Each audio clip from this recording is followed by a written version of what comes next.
पाकिस्तान में तेजी से इल्हाद के बढ़ते हुए रुझान के खौफ से पाकिस्तानी हुकूमत ने मेरा चैनल ब्लॉक कर दिया है, जिसकी वजह से आप मेरी वीडियोस तो देख सकते हैं लेकिन चैनल नहीं।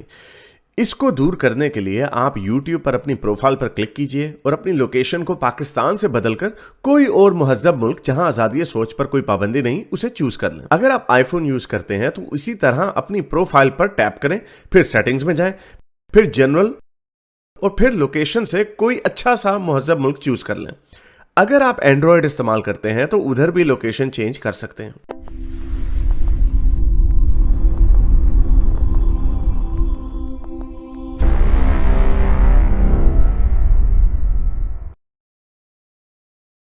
देसी न्यू, हाँ जी सर, क्या कहना चाहिए? Hello Harish, how are you? Very good sir, क्या कहना चाहिए? बस यही अभी अब आपने रो वर्सेस वेड की बात की थी ना, तो इसी के बारे में मैंने बोला था कि व्हाट इज आपसे ही वही थोड़ा सा उसके बारे में तबसरा कर ले, like what is your opinion about it. और इसके ऊपर रो वर्सेस वेड का परफेक्ट एग्जांपल है, जिसके अंदर जब डिस्कशन हो रहा होता है रिलीजियस लोगों से, वो कहते हैं क्या तुम्हें फर्क पड़ता है, रिलीजन को छोड़ो, जो मानते हैं उनको मानने दो, कोई उसका दुनिया में वो किसी को अफेक्ट तो नहीं करता ना किसी को, as long as I believe what I believe, उनको बिलीव करने दो। तो उसका आंसर ये होता है कि no, it has real world consequences.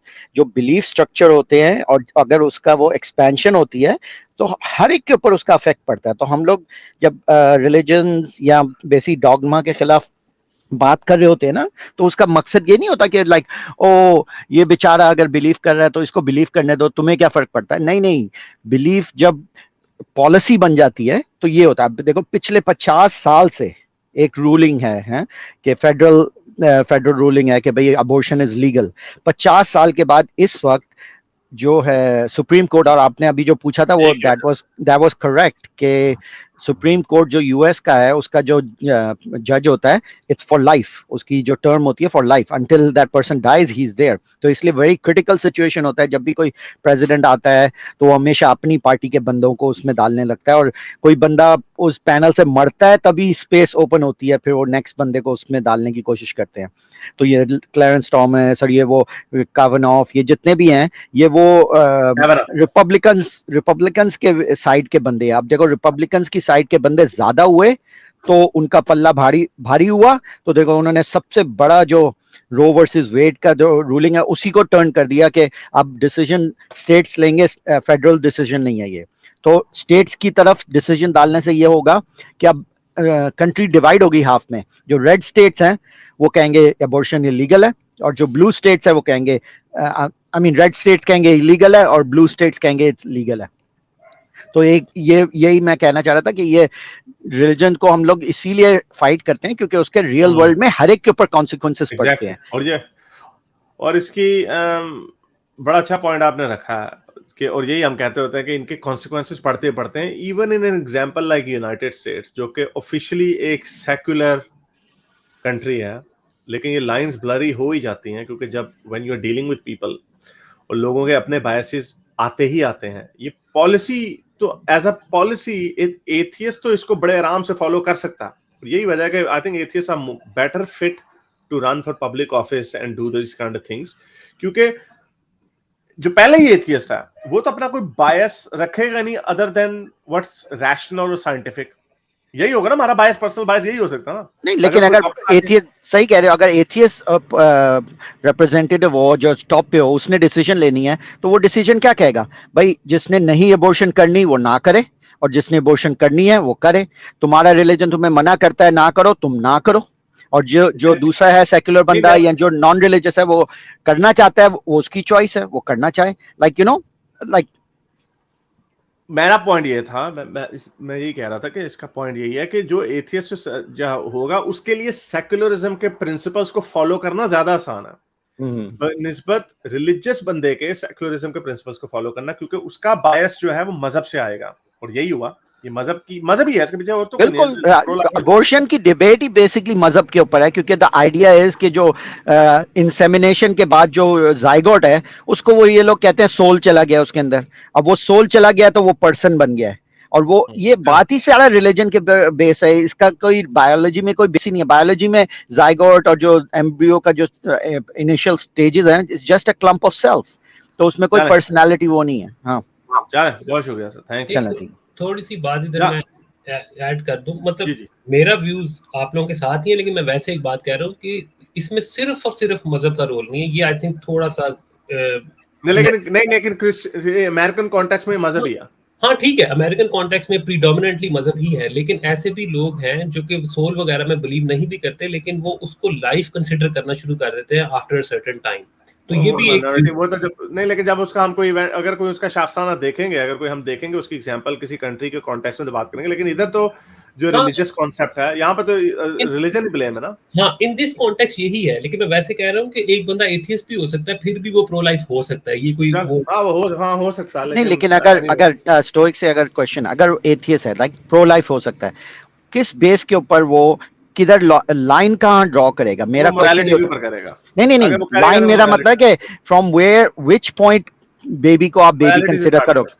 नहीं, मैं क्या पूछ रहा हूँ, मैं कह रहा हूँ किस पॉइंट पे वो बेबी को बेबी कंसिडर करेगा, not a cell of cells structure of cell.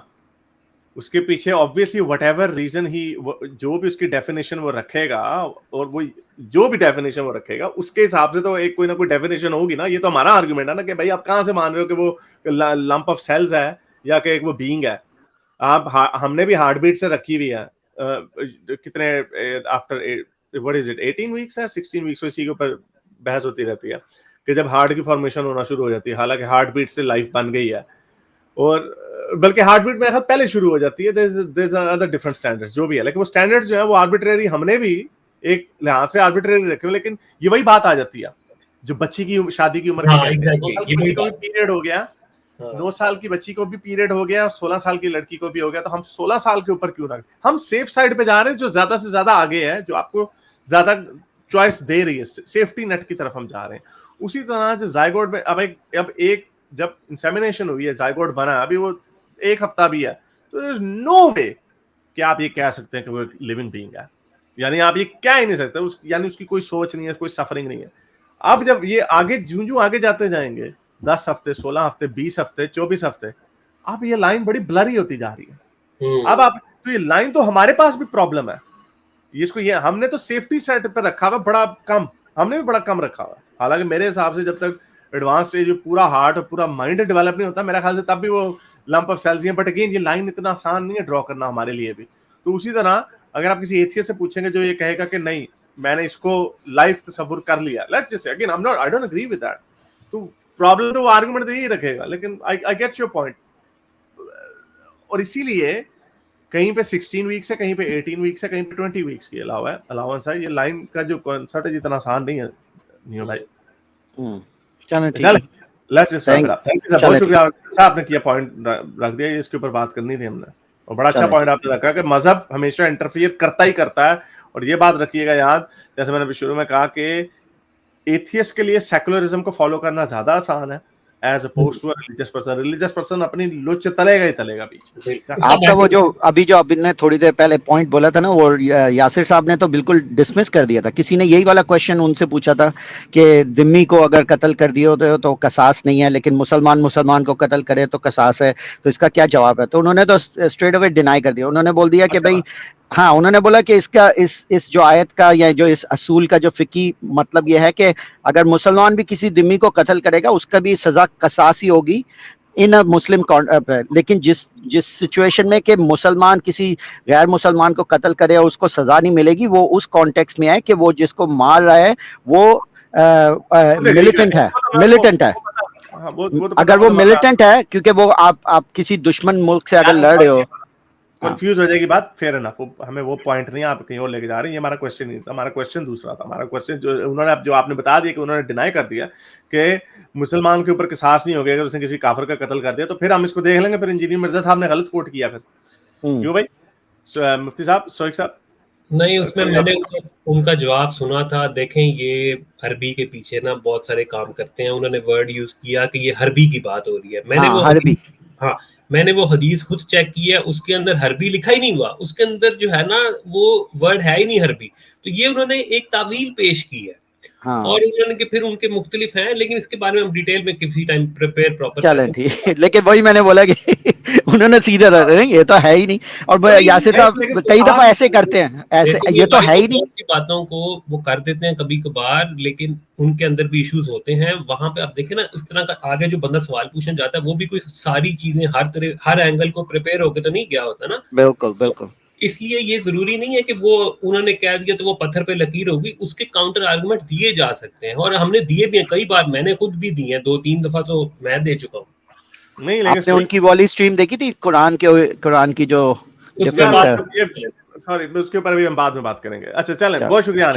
Thank you very much. नहीं, लेकिन स्टोइक जो इन्होंने जो ये कहा है, इसके ऊपर फुकहा की तो ओपिनियन बड़ी क्लियर होगी ना। फुकहा का तो काम ही यही है। हदीस को तो फेयर इनफ, हदीस की इंटरप्रिटेशन में प्रॉब्लम हो सकती है, कुरान की आयत की इंटरप्रिटेशन के ऊपर डिफरेंट ओपिनियन हो सकती है, लेकिन फुकहा जो होते हैं वो तो बड़ी क्लैरिटी के साथ बताते हैं ना कि इस काम की सजा ये है। तो इंजीनियर मिर्जा साहब ने कैसे कह दिया कि काफर की किसास नहीं है, मुसलमान की किसास नहीं है अगर उसने काफर को कत्ल कर दिया, और ये कह रहे हैं कि नहीं है।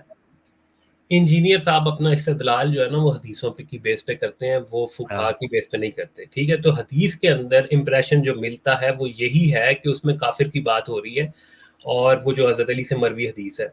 लेकिन फुकहा का इसके ऊपर डिफरेंस ऑफ ओपिनियन हो सकता है, और है भी। उसकी वजह ये है कि वो उनके पास सारा इल्म उस शक्ल में नहीं पहुंचा, उन्होंने जो चीजें उनके पास पहुंची उन्होंने उसकी बुनियाद पे अपनी जो है ना वो रूल्स बनाए, इस्तेदलाल किया उन्होंने। हाँ, इस्तेदलाल के। तो इसमें डिफरेंस हो सकता है, कोई इतनी बड़ी बात नहीं है, लेकिन इस पे हम करेंगे किसी दिन डिटेल में बात, इसके ऊपर। हाँ, डिटेल से करेंगे, उनका जवाब देंगे। अच्छा जी, मेरे इस नेक काम को जारी रखने के लिए मुझे पेपैल या पेट्रियन पे जरूर सपोर्ट कीजिए, ताकि मैं अपना पैगाम ज्यादा से ज्यादा लोगों तक पहुंचा सकूं।